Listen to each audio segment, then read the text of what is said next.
नमस्कार मेरे प्यारे साथियों, मैं बीके सिंह आप सभी का आपका अपना यूट्यूब चैनल बीटीपी एजुकेशन पर स्वागत करता हूं। मेरे प्यारे साथियों, मैं अभी आपको संस्कृत का अध्ययन करा रहा हूं और संस्कृत में जो सबसे इम्पोर्टेंट होती है, महत्वपूर्ण होता है, वह संस्कृत शब्दकोश होता है।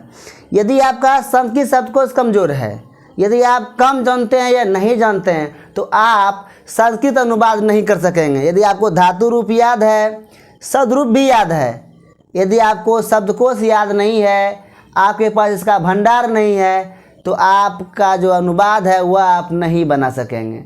और अनुवाद आप नहीं बना सकेंगे तो क्या कीजिएगा? अनुच्छेद बना सकिएगा? अनुच्छेद भी बना नहीं सकिएगा। पत्र लेखन भी आप नहीं बना सकिएगा और यह सब नहीं आप कर सकिएगा। इसके अतिरिक्त भी क्या, आपको जो परीक्षाओं में गद्यांश दिया जाएगा, गद्यांश भी आप नहीं बना सकिएगा। तो आपको बहुत बड़ा लॉस होने वाला है। इसलिए आप शब्द रूप रटिए, धातु रूप रटिए, इसके साथ साथ शब्दकोश भी आप रटिए। यदि आप कक्षा षष्ठम के छात्र हैं, अष्टम के हैं, सप्तम के हैं, नवम के हैं या दसम के हैं, या इस बार आप परीक्षा देने जा रहे हैं, तो एक झलक आप शब्दकोश को भी देखिए ताकि आपका परीक्षा अच्छा से जाए। तो आज मैं जो आप लोगों के लिए लाया हूँ, खाद्य पदार्थों से संबंधित शब्दकोश। खाद्य पदार्थ जो खाने पीने की चीज़ें होती है, उनकी संस्कृत क्या होती है।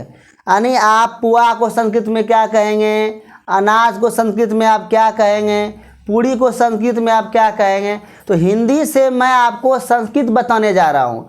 तो पहले मैं हिंदी बोलूँगा, तब उसकी संस्कृत बोलूँगा। तो आप ध्यान से देखिए, खाद्य पदार्थों से संबंधित शब्दकोश। तो यहाँ पर देखिए, अगर आप अन्न बोलते हैं हिंदी में, तो संस्कृत में अन्नम बोला जाता है।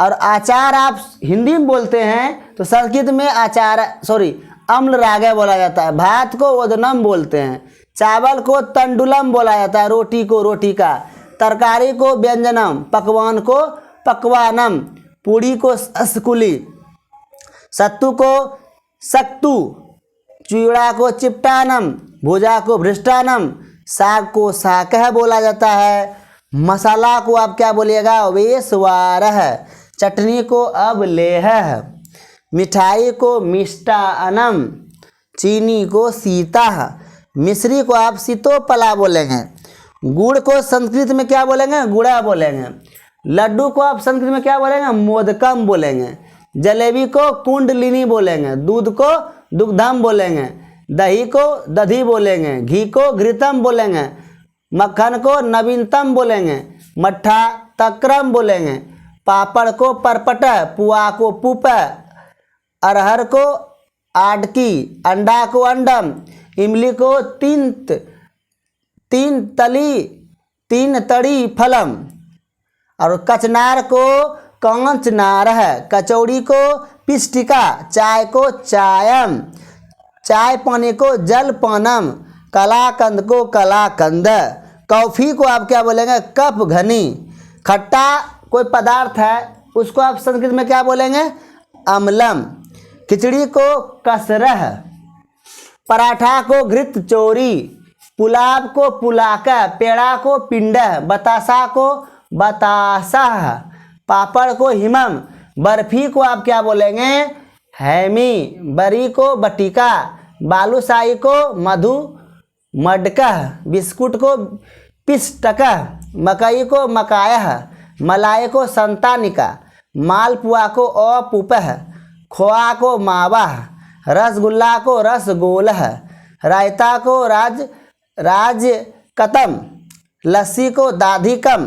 गुलाब जामुन को दूध पुपिका, गेहूँ को गौधुम, चना को चनकह, चमचम को चमनम, चाट को अवदेशह, जौ को यवह, ताजा को अभिनवह, तिल को तिलह, तीसी को अतसी, दही बड़ा को दधी बटका, दाल को सुपम, दाल मोट को दाल मुगदगा, टी पार्टी को सप्रीति, धान को धानियम, नमकीन को लबनानम, नशा को मदा, टॉफ़ी को गुलिया बोलेंगे, दावत को संस्कृत में प्रतिभोज, ठंडा को शीतलम, ठंडा पानी को शीतल जलम, गर्म पानी को उष्ण जलम, डबल रोटी को अभ्यूस। तो इस प्रकार आप देख रहे हैं मैंने संस्कृत से आपको हिंदी से आपको संस्कृत बताया है। इसको आप एक झलक जरूर देखें, तभी आपको लाभ होने वाला है, अन्यथा आपको परेशानी हो सकती है। तो यह खाद्य पदार्थों संबंधित क्या थे? संस्कृत शब्दकोश थे, हिंदी से संस्कृत में। जैसे आप ट्रांसलेशन बनाते हैं ना हिंदी टू अंग्रेजी, तो वहाँ पर आपको खेलना, सोना, जगना, बैठना, उठना को याद करना पड़ता है। उसी प्रकार संस्कृत में अनुवाद बनाने के लिए हिंदी से संस्कृत में आपका शब्दकोश रहना बहुत ज़रूरी है। जैसे में एग्जाम्पल आप लीजिए कि मैं खाता हूँ, तो इसको आप आसानी से बना लेते हैं आम खदामी, क्योंकि आपको धातु रूप याद है। लेकिन इसी में मैं केला खाता हूँ बोल दिया, मैं केला खाता हूँ, तो क्या बनाइएगा इसका?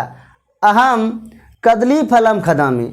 तो यदि आप कदली फलम जानते हैं तो बना लीजिएगा, नहीं जानते हैं तो क्या बना सकिएगा? नहीं बना सकिएगा। तो आपका शब्दकोश रहना क्या है? जरूरी है। तो आप शब्दकोश का भंडार बना लीजिए और आपको कहीं भी परेशानी नहीं होगी। आपका अनुवाद भी बन जाएगा, अनुच्छेद भी आप बना लीजिएगा, और क्या कहते हैं पत्र लेखन भी कर लीजिएगा, और गद्यांश को भी आप आसानी से समझ लीजिएगा। क्योंकि गद्यांश भी लोग इसलिए नहीं समझ पाते हैं कि वहाँ पर जो शब्द लिखे रहते हैं क्लिष्ट शब्द, तो वह जो है लोगों को समझ में नहीं आता, क्यों? उसका शब्द डिक्शनरी नहीं पढ़ता है वह संस्कृत से हिंदी या हिंदी संस्कृत, इसलिए उसका गड़बड़ा जाता है। तो मेरे प्यारे साथियों, मैं आज आपको बताया खाद्य पदार्थों संबंधित हिंदी से संस्कृत शब्दकोश। मैं अगले दिन अन्य टॉपिक पर लाऊंगा। तो आज के लिए इतना ही। जय हिंद, जय जननी, आपका दिन शुभ हो।